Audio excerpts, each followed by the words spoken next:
السلام علیکم۔ امید ہے بچوں آپ سب خیریت سے ہوں گے۔ بچوں ہمارا جو سبق ہے اس کا نام آپ دیکھ رہے ہیں، آپ کو نام تھوڑا سا ایسا لگے گا کہ آپ نے پہلے اس طرح کا نام نہیں سنا ہوگا۔ عام طور پر جو دوسری زبان کے الفاظ ہوتے ہیں ہمیں شروع میں عجیب سے لگتے ہیں کیونکہ ہم نے انہیں سنا نہیں ہوتا، پھر جب ہم ان کو بار بار اپنی زبان پہ لے آتے ہیں تو وہ ہمارے لیے بھی عام ہو جاتے ہیں۔ گارو نام ہے، آپ تصویر دیکھ رہے ہیں، آپ کو دو لوگ نظر آ رہے ہیں۔ اصل میں گارو ایک قبیلہ تھا بچوں۔ اب آپ سوال کریں گے کہ قبیلہ کیا ہوتا ہے؟ قبیلے کو ہندی میں ٹرائب بولتے ہیں، اور ہندی میں آپ نے اگر جنجاتی لفظ سنا ہو۔ اصل میں قبیلہ کیا ہوتا ہے بچوں؟ قبیلے کے جتنے لوگ ہوتے ہیں، مثلا مان لیجئے قبیلے میں آج 100 لوگ ہیں، 200 لوگ ہیں، قبیلہ چھوٹا سے چھوٹا بڑا سے بڑا ہو سکتا ہے، لیکن ہوتا کیا ہے، یا تو کوئی قبیلہ ایسا ہوتا ہے کہ اس میں بہت ساری فیملیز، بہت سارے پریوار ہوتے ہیں، اور ان میں آپس میں بہت ساری چیزیں ایسی ہوتی ہیں جو ایک جیسی ہوتی ہیں، مثلا ان کی زبان، ان کا رہن سہن، ان کا کھان پان، ان کے اور بات چیت کرنے کا طریقہ، ایک مہمانوں کو مہمان نوازی کا طریقہ، جسے ہم تہذیب بولتے ہیں، کلچر بولتے ہیں۔ یہ پہچان ہوتی ہے قبیلے کی، کہ اس قبیلے میں عام طور پر یہ چیزیں ایک جیسی ہوتی ہیں، وہ قبیلہ کہلاتا ہے۔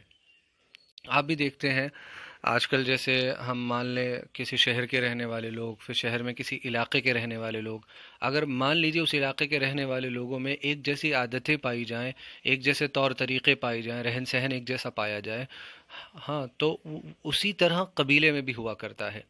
اور عام طور پر کیا ہوتا ہے، قبیلے کا کوئی ایک لیڈر، رہنما ہوا کرتا ہے، جس کی بات ایک یا دو لوگ یا چار پانچ لوگ ایسے ہوتے ہیں کہ جن کی بات قبیلے کے سبھی لوگ مانتے ہیں۔ تو گارو اصل میں میگھالیہ صوبے کی ایک اہم قبائلی ذات ہے۔ اسم کے پاس ایک صوبہ ہے، میگھالیہ نام ہے اس کا، آپ نے نام سنا ہوگا، وہاں پر بہت زیادہ بارش ہوتی ہے۔ وہیں پر ایک جگہ ہے جس کو آپ چیرا پونجی آپ نے سنا ہے، محسن رام ہی ایک جگہ ہے وہاں چیرا پونجی کے اندر جہاں دنیا میں سب سے زیادہ بارش ہوتی ہے۔ تو یہ ایک اہم قبائلی ذات ہے۔ گارو لوگ مزاج سے امن پسند، محنتی اور قدرت سے پیار کرنے والے ہوتے ہیں۔ جیسا میں نے بتایا کہ ان تمام لوگوں میں، قبیلے کے تمام لوگوں میں کچھ ایک جیسی عادتیں، طور طریقے، رہن سہن کا طریقہ ہوتا ہے، تہذیب ایک جیسی ہوتی ہے۔ تو یہاں آگے کہ سبھی لوگ یہ مزاج سے امن پسند ہیں، لڑائی جھگڑے کو پسند نہیں کرتے ہیں، سبھی محنتی ہوتے ہیں، قدرت سے، قدرتی چیزوں سے، پیڑ پودوں سے، اللہ کی زمین سے انہیں پیار ہے، پیار کرتے ہیں، اس کے قریب رہتے ہیں۔ اسی گارو معاشرے کی دو اہم شخصیات ہیں، جاپا جلنپا اور سکپا بنگیپا۔ دونوں عجیب سے نام ہیں، چونکہ ہماری زبان کے نہیں ہیں اس لیے آپ کو شروع میں عجیب لگیں گے۔ گارو معاشرہ ان دو عظیم شخصیتوں کو بڑی عقیدت سے یاد کرتا ہے۔ میں نے بتایا کہ ان میں قبائلوں میں کیا ہوتا ہے، کوئی نہ کوئی رہنما لیڈر ہوا کرتا ہے، ہر زمانے میں ہوتا ہے۔ تو یہ جو دو لیڈر ہیں، دو رہنما ہیں، ان کا نام ہے، یہ بڑے عقیدت سے، بڑی عقیدت سے لوگ ان کو آج بھی یاد کرتے ہیں، گارو لوگ۔ اس کی وجہ آپ کو سمجھ میں آئے گی۔ گارو لوگ میگھالیہ میں کیسے بس گئے، اس کے بارے میں ایک کہانی مشہور ہے۔ کہانی جھوٹی ہو سکتی ہے، لیکن کہانی کے پیچھے کے جو اسباق ہیں، جو لیسن ہیں، جو سیکھنے کی باتیں ہیں، ہمیں اس پر دھیان دینا ہے۔ کہا جاتا ہے کہ ہزاروں سال پہلے گارو قبیلے کے بزرگ چین اور تبت کی وادیوں میں ادھر ادھر گھومتے پھرتے تھے۔ چین، آپ جانتے ہیں ملک چین کا نام، آج کل بہت سارا سامان چین سے ہندوستان آتا ہے، ہندوستان سے چین جاتا ہے۔ تبت بھی چین ہی کے قبضے میں ایک ملک ہے، ایک جگہ ہے جس پر چین کا قبضہ ہے، چین کی حکومت جو ہے وہ وہاں کام کرتی ہے، چلتی ہے۔ یہ وہاں ادھر ادھر گھومتے پھرتے تھے، جہاں کھانے پینے کی چیزیں مل جاتی وہیں ٹھہر جاتے تھے۔ ہاں، یہی ہوتا تھا پہلے۔ وہ جو بہت سے قبیلے ہیں کہ یہ در در جو ہے بھٹکتے تھے، جہاں انہیں کھانے پینے کی چیزیں ملیں اور رہن سہن کی سہولتیں ملی، وہاں رک جاتے تھے، اور جب وہاں پریشانیاں آنا شروع ہو جاتی تو وہاں اس جگہ کو چھوڑ کر پھر دوسری نئی جگہ کی تلاش میں نکل پڑتے تھے۔ یعنی ایک لمبا عرصہ گزرا کہ گارو قبیلے کے لوگ ایک مستقل جگہ پر نہیں رہ سکے، کہ جس طرح ہم آپ ایک مکان میں رہتے ہیں اور لمبا عرصہ گزر گیا ہوگا آپ کو اسی مکان میں رہتے ہوئے، بشرطے کہ کسی کا کرائے کا مکان نہ ہو۔ جب کھانے کی قلت ہوتی، کمی ہوتی، تو نئی جگہ کی تلاش میں نکل پڑتے تھے۔ یہ خانہ بدوشی، کھانے کی تلاش، کھانہ بدوشی کی زندگی یعنی کھانا تلاش کرنے والی کیفیت کب تک رہی اس کا اندازہ نہیں لگایا جا سکتا، کہ یہ لوگ کب تک ایسا کرتے رہے، کھانا بدوش بنے رہے اور گھر گھر جو ہے اپنا رہنے کی جگہ بدلتے رہے، نہیں معلوم۔ کھانے کی تلاش میں بچو، یہ کھانا جو ہے یہ والا کھانا الگ ہے، یہ کھانے کی چیز ہے، اور وہ کھانا ہم گھر کو کہتے ہیں۔ جیسے آپ نے سنا ہوگا نعمت کھانا، آپ اپنے گھر والوں سے پوچھیے گا، جس میں ہم کھانے پینے کی سامان کی چیزیں رکھتے تھے، کھانے پینے کی، اسے نعمت کھانا بولتے تھے۔ بگڑتے بگڑتے وہ نعمت کھانا ہو گیا۔ اسی طرح بہت سارے غسل خانہ یعنی نہانے کی جگہ، خانہ مطلب گھر، رہنے کی جگہ، بدوشی اس کی تلاش۔ تو کھانے کی تلاش میں بھٹکنے کے علاوہ گارو قبیلے کو خراب موسم اور جنگلی جانوروں سے بھی مقابلہ کرنا پڑتا تھا۔ اس کی وجہ سے گارو لوگ بہت پریشان رہتے تھے۔ یہ جس جگہ جا رہے ہیں مان لو وہاں، تو وہاں کا جب موسم خراب ہوتا تھا، یعنی مثلاً بہت ٹھنڈا موسم ہے، یا بہت جو ہے ٹھنڈی ہوائیں، طوفانی ہوائیں، اور بارش کی بہت زیادتی ہو یا بارش بہت کم ہوتی ہو، یہ غرض یہ کہ جو خراب موسم کی جتنی کیفیتیں ہوتی ہیں، ان رہنے والوں کو جو در بدر بھٹکتے پھرتے ہیں، انہیں ان کا سامنا کرنا پڑتا ہے۔ پھر اگر جنگلوں میں رہ رہے ہیں تو جنگلی جانوروں کا بھی خطرہ ہوتا ہے۔ تو یہ ایسی جگہ کی تلاش میں تھے کہ جہاں یہ سکون سے زندگی گزار سکیں، جہاں کا موسم بھی درست ہو، درمیانہ ہو۔ جیسے اب ہم دہلی میں رہتے ہیں مان لیجئے، تو یہاں کا موسم درمیانہ ہے، لیکن اگر کوئی شخص مان لیجئے پہاڑوں میں رہے، اور جیسے آپ جانتے ہیں کشمیر میں بہت زیادہ سردی ہوتی ہے، اور اسی طرح تبت میں بہت زیادہ سردی ہوتی ہے، اگر وہ کوئی شخص وہاں رہتا ہے اور وہ جنگلوں میں پھر رہا ہے، رہنے کے لیے اس کے پاس گھر نہیں، جگہ نہیں ہے، تو آپ اندازہ لگا سکتے ہیں کہ کتنی مشکلوں کا سامنا اس کو کرنا پڑے گا۔ جو لوگ کشمیر کے بھی ہیں، وہ بھی ان کے گھروں میں جب عین سردی کا موسم ہوتا ہے وہ باہر نہیں نکلتے، باہر برف جم جاتی ہے سڑکوں پر، بہت کمی سے لوگ باہر نکلتے ہیں، اور گھروں میں آپ دیکھیں گے تو ان کے یہاں بخاری ایک چیز بولتے ہیں اس کو، یعنی ایک غرض یہ کہ گرم کرنے کی بھٹی جس میں آگ یا کوئلے وغیرہ جلتے رہتے ہیں، اس کو رکھا جاتا ہے۔ انہی دنوں گارو معاشرے میں جاپا جلنپا اور سکپا بنگیپا کا جنم ہوا تھا۔ اب یہ کہانی ہے، کہانی میں نے بتایا ضروری نہیں سچی ہو۔ ان دونوں نے اپنے قبیلے کے لوگوں کی تکلیفوں کو دیکھا اور سمجھا۔ انہوں نے قبیلے کے لوگوں کو اس حالت سے نکال کر کہیں اچھی جگہ پر لے جانے کا فیصلہ کیا۔ اب دیکھیے، قبیلے میں یہ دو لوگ پیدا ہوئے جو ہوشیار تھے، ہمت والے تھے۔ انہوں نے اپنے قبیلے کے لوگوں کی حالت کو دیکھا، انہیں یہ اندازہ ہوا کہ ہم کب سے اس طرح بھٹک رہے ہیں اور کب تک بھٹکتے رہیں گے۔ تو انہوں نے ارادہ کیا کہ انہیں اپنے قبیلے کو کسی اچھی جگہ، کسی سکون والی جگہ بسانا چاہیے۔ دونوں نے قبیلے کے لوگوں کو اکٹھا کیا اور بتایا کہ وہ انہیں ایک خوبصورت مقام پر لے جائیں گے، ایک بہت اچھی جگہ لے جائیں گے، رہنے کی جگہ، مقام رہنے کی جگہ۔ قبیلے کے لوگ ان کی بڑی عزت کرتے تھے۔ عزت ایسے ہی نہیں ہوتی، جب کوئی کسی شخص میں دیکھتا ہے کہ ہاں یہ شخص سمجھدار ہے، اس کا رہن سہن اچھا ہے، اس کی عادتیں اچھی ہیں۔ اگر آج کے وقت میں کوئی آپ کا ساتھی ہو، کوئی بڑا آدمی ہو، گالی گلوچ کرتا ہو، اس کے معاملات اخلاق اچھے نہ ہو، بدتمیزی لوگوں سے کرتا ہو، تو اس کو لوگوں میں عزت نہیں مل سکتی ہے۔ اس کے اخلاق، اس کی عادتیں اچھی نہ ہو۔ پتہ یہ چلا کہ جو لوگ سمجھدار ہوتے ہیں، جن کی عادتیں اچھی ہوتی ہیں، ہمت والے ہوتے ہیں، لوگ ان کی عزت کرتے ہیں، ان کی بات کو دھیان سے سنتے ہیں۔ انہوں نے ان کی بات مان لی، قبیلے کے لوگوں نے ان دونوں کی بات مان لی۔ کہا جاتا ہے کہ جلنپا اور بنگیپا اتنے نڈر، بے خوف اور با اثر تھے، اتنا ان کے اندر اثر تھا ان کی باتوں میں، کہ جنگلوں کے خونخوار جانور بھی ان کی آہٹ سن کر بھاگنے لگتے تھے۔ اب دیکھیے، اللہ کی مدد کسی کے ساتھ ہو تو یہ ممکن ہے، بغیر اللہ کی مدد کے ممکن نہیں ہے۔ ہاں، کہ آہٹ سے خونخوار جانور چلے جائیں، یہ تبھی ممکن ہے جب اگر اللہ تعالیٰ کی مدد کسی کے ساتھ ہو، ورنہ یہ کرشمہ اوروں کے ساتھ نہیں ہو سکتا۔ کہا جاتا ہے، آگے دیکھتے ہیں، وہ خطرناک طوفانوں میں بھی صحیح راستہ اور سمت معلوم کر لیتے تھے۔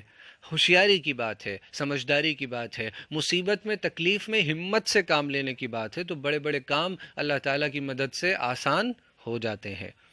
رات میں بھی انہیں اپنے ساتھیوں کی رہنمائی کرنے میں کبھی پریشانی نہیں ہوتی تھی، یعنی ان کے ساتھی ان کے پیچھے پیچھے چلتے تھے اور یہ انہیں راستہ بتاتے جاتے تھے۔ رات کے اندھیرے میں بھی ان کا جو ہے ذہن اتنا تیز تھا کہ وہ چیزوں کی آہٹ سے راستہ کو معلوم کر لیا کرتے تھے۔ اپنی غیر معمولی صلاحیتوں کی بنا پر، غیر معمولی یعنی معمولی صلاحیت جو ہم سب کے اندر کسی کے اندر بھی ہو سکتی ہے، عام صلاحیت، عام قوت، طاقت، خوبی، لیکن ان میں غیر معمولی تھی، ابو ایوریج، آؤٹ اسٹینڈنگ، یعنی جو عام طور پہ سب میں نہیں ہوتی ہے، وہ کی بنا پر، کی وجہ سے وہ پیش آنے والے خطرات کا اندازہ کر لیتے تھے اور اپنے قبیلے کو مصیبتوں سے بچا لیتے تھے۔ اس طرح سارے گارو ایک ساتھ مل کر ہمالیہ کی ترائی کو پار کرتے ہوئے برہم پتر ندی کی وادی کی جانب بڑھے۔ جانب طرف، وادی کیا ہوتی ہے بچوں؟ ندی جب کسی شروعاتی دور میں ہوتی ہے، ندی پہاڑوں سے پگھل کر، برف پگھل کر، عام طور پہ ندیاں دو طرح کی ہوتی ہیں۔ برہم پترا ایسی ہے جو پہاڑوں میں سے نکلتی ہے یا جھیل سے نکلتی ہے اور پہاڑوں کو کاٹتے ہوئے وہ آگے گزری ہے اپنی زندگی کی شروعات میں، یعنی جب وہ شروعات میں چلنا اس نے شروع کیا، مثلا یہاں سے ندی شروع ہوئی تو جب شروع میں پہاڑوں پہ سے نکلتی ہے تو راستے کو کاٹتی ہوئی نکلتی ہے۔ ہاں، تو یہ جو راستہ کاٹ دیتی ہے وہ پانی کے بہاؤ سے اور پانی کے فورس سے، طاقت سے وادی کی شکل بن جاتی ہے۔ وادی مطلب جیسے بیچ میں ندی بہہ رہی ہو اور دونوں طرف مثلا یہ پہاڑ ہوں اور بیچ میں ان کے کیا ہے، یہ ندی بہہ رہی ہو، اس طرح پہاڑ ہوتے ہیں آپ دیکھتے ہیں، تو بیچ میں ندی بہہ رہی ہو اور وہیں اس کو وادی کہتے ہیں اس جگہ کو۔ تو وہاں پر دونوں طرف پہاڑ ہوتے ہیں اور بیچ میں چلنے پھرنے کی کہیں جگہ موجود ہوتی ہے۔ ہمالیہ کی ترائی کیا ہے؟ ہمالیہ آپ جانتے ہیں پہاڑ ہیں، ہمالیہ ایک پہاڑ کی رینج ہے جو آپ دیکھتے ہیں کہ کشمیر سے لے کر اور ادھر اسم، ہمالیہ ادھر تک نکلتا ہے۔ برہم پترا جو ندی ہے وہ بھی انہی ہمالیہ کے پہاڑوں کو کاٹتی ہوئی نکلتی ہے۔ لیکن اب یہ ذکر کیا ہے؟ ترائی۔ ترائی کیا ہوتا ہے بچوں؟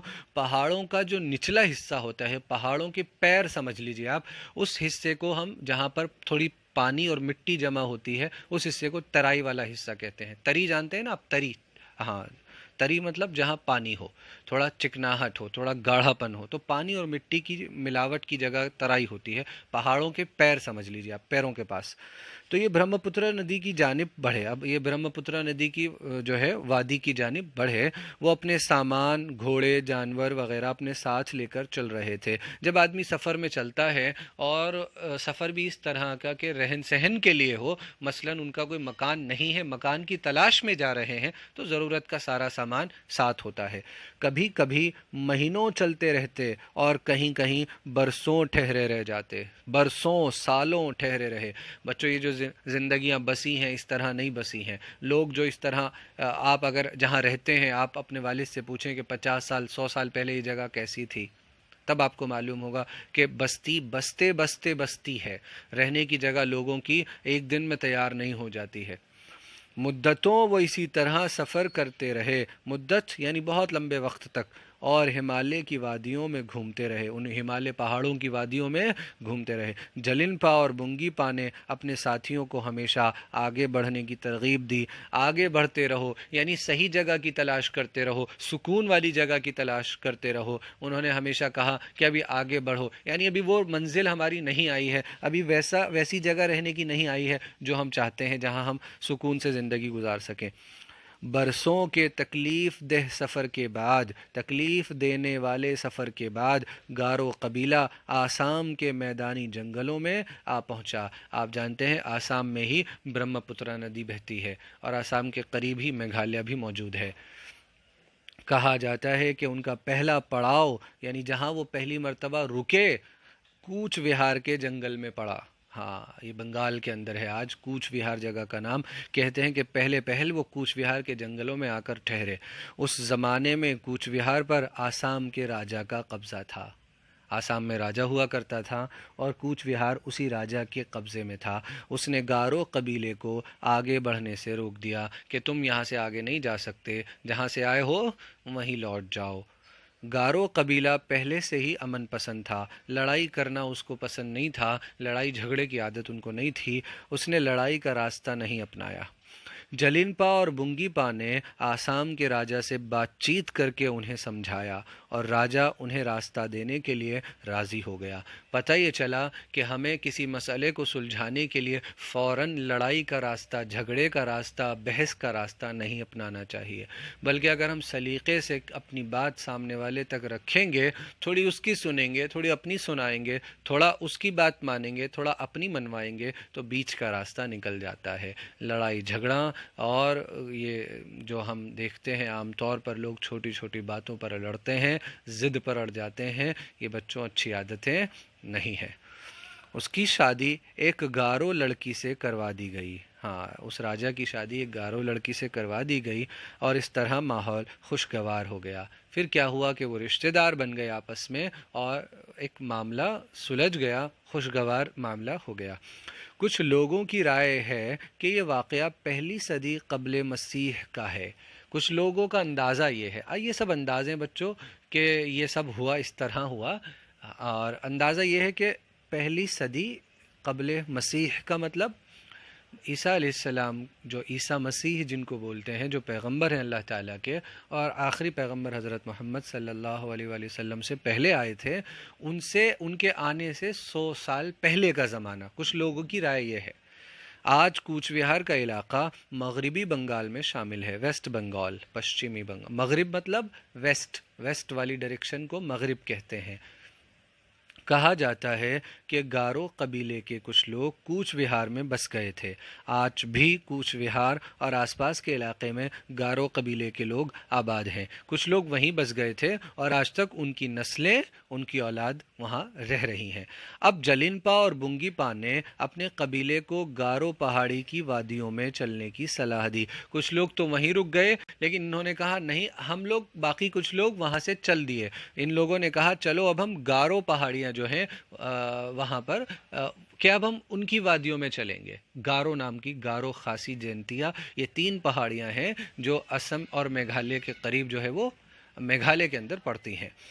یہ وادی بے حد خوبصورت تھی۔ یہاں کے پہاڑی جھرنے، جنگلی پھول، پھل، جڑی بوٹیاں، جانور اور پرندے ماحول کو بے حد خوبصورت بنا رہے تھے۔ زمین بھی زرخیز تھی، اس لیے انہوں نے وہیں بسنے کا فیصلہ کیا۔ اب جو یہاں پہنچے تو انہوں نے دیکھا کہ یہ جگہ تو بہت خوبصورت ہے، انہیں تو پہلے سے قدرتی چیزوں سے پیار محبت تھا، پھول، پھل اور جڑی بوٹیاں اور قدرتی پہاڑی جھرنے، یہ ساری چیزیں انہیں پہلے سے پسند تھی۔ ماحول بہت خوبصورت تھا۔ آج آپ بھی اگر آپ میں سے کچھ لوگ گھومنے گئے ہوں، پہاڑی علاقہ ہو اور جھرنے بہہ رہے ہوں، آس پاس ہریالی کا موسم ہو، تو بڑا خوبصورت ماحول ہوتا ہے، بہت اچھا لگتا ہے۔ زمین بھی زرخیز تھی۔ بچوں، پیداوار کے لیے، کھانے پینے کے لیے کھیتی کرنے کی ضرورت پڑتی ہے، تو ہمیشہ سے یہی رہا ہے کہ لوگ وہاں بستے تھے۔ جب لوگ نئی جگہ جاتے تھے کچھ لوگ تو ایسی جگہ چنتے تھے جہاں آس پاس ندی ہو، تاکہ زمین کے ذریعے سے اناج حاصل کیا جا سکے۔ ہاں، زمین پر کھیتی کی جا سکے، اور کھیتی کے لیے عام طور پر آپ جانتے ہیں سینچائی کے لیے پانی کی ضرورت پڑتی ہے۔ تو زمین بھی زرخیز تھی، یعنی اچھی تھی، اپجاؤ تھی، زرخیز تھی، وہیں بسنے کا فیصلہ کیا۔ آج یہ علاقہ گارو قبیلے کی اصل رہائش کا علاقہ بن گیا ہے، یعنی گارو قبیلہ سب سے زیادہ رہتا ہے تو وہیں رہتا ہے۔ کچھ لوگ کوچ بہار میں ہیں، لیکن اصل علاقہ یہی ہے میگھالیہ کے اندر۔ گارو قبیلہ اسے مقدس زمین مانتا ہے، کیونکہ اس کی شروعات کی یہاں سے ہوئی ہے، تو اسی لیے وہ اس زمین کو مقدس مانتے ہیں، اچھی مانتے ہیں۔ گارو شروع سے ہی قدرت کے مختلف وسائل کی تلاش کو ہی اپنا شوق مانتے ہیں، یعنی انہیں کاروبار، اور ہم جو دیکھتے ہیں اپنے آس پاس انڈسٹریز دیکھتے ہیں، انہیں یہ سب پسند نہیں تھا۔ انہیں قدرتی وسائل، قدرت کے جو مختلف وسائل ہیں، مثلاً اگر کھانا پکانا ہے تو اس کے لیے جنگل سے لکڑی لے آئے، اور دوائیوں کا انتظام بھی جڑی بوٹیوں کے ذریعے سے جنگل سے کر لیا، اور اس کے علاوہ مثلاً گھر بنانا ہے، لکڑی سے گھر بنا رہے ہیں تو اس کے لیے لکڑی کا انتظام جنگل سے ہو گیا۔ غرض یہ کہ قدرت سے ملنے والی چیزوں سے ہی اپنی ضرورتیں پوری کرتے تھے۔ جس طرح آج ہم بازار کے ذریعے سے، پیسوں کے ذریعے سے خریداری کرتے ہیں، ان کا معاملہ ایسا نہیں تھا۔ بہت سے قبیلے بچوں آج بھی ایسے ہیں جن کے یہاں پیسوں کا لین دین نہیں ہوتا، وہ ایک چیز کے بدلے میں جس کے پاس جو چیز زیادہ ہوتی ہے ضرورت سے، وہ کسی دوسرے کو چیز دے دیتا ہے اور بدلے میں اس کو اس کی خود کی ضرورت کی چیز مل جاتی ہے جو دوسرے کے پاس زیادہ تھی۔ بارٹر سسٹم بچوں اس کو بولتے ہیں انگریزی کے اندر۔ مثلاً آپ کے پاس ٹماٹر زیادہ ہیں، آپ کو آلوؤں کی ضرورت ہے، آپ بازار گئے، آپ نے دیکھا ایک شخص آلو لے کر بیٹھا ہوا ہے، آپ نے اس سے پوچھا کہ آپ کو ٹماٹر کی ضرورت ہے، اس نے کہا ہاں، تو آپ نے بدلے میں ٹماٹر دے دیے اور اس سے آلو لے لیے۔ یہاں یہ ہے کہ یہ جو قبیلہ تھا، قدرت کے مختلف وسائل، قدرت کے جو ریسورسز ہیں، میں نے آپ کو بتایا لکڑی سب سے بڑی چیز ہے، جڑی بوٹیاں ہیں جنگل میں موجود، پھل ہیں، پھول بھی موجود ہیں، پھل موجود ہیں، اناج بھی زمین کے ذریعے حاصل کیا جاتا ہے۔ جنگلوں میں گھومنا، پھل پھولوں، اناج، جڑی بوٹیوں کی تلاش کرنا، کھیتی کے لیے زرخیز زمین کی پہچان کرنا انہیں شروع سے ہی پسند رہا ہے۔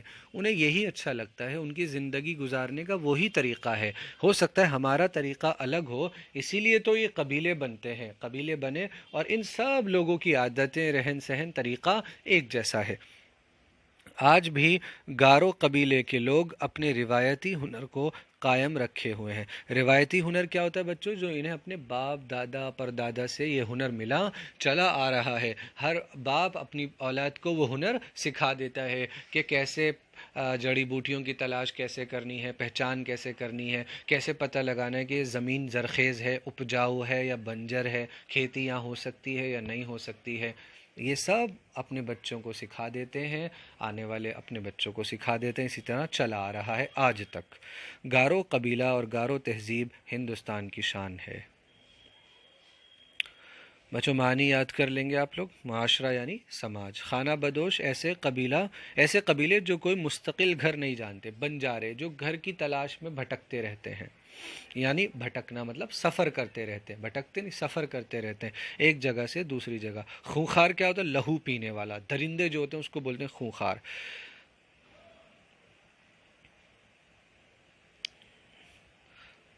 آپ سوال دیکھ سکتے ہیں، گارو قبیلے کے لوگ ایک مقام پر کیوں بسنا چاہتے تھے؟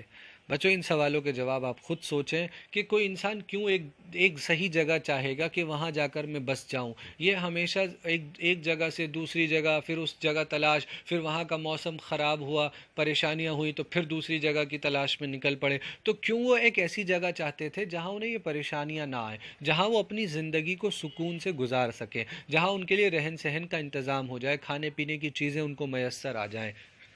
آسام کے راجا نے گارو قبیلے کو آگے بڑھنے سے کیوں روک دیا تھا؟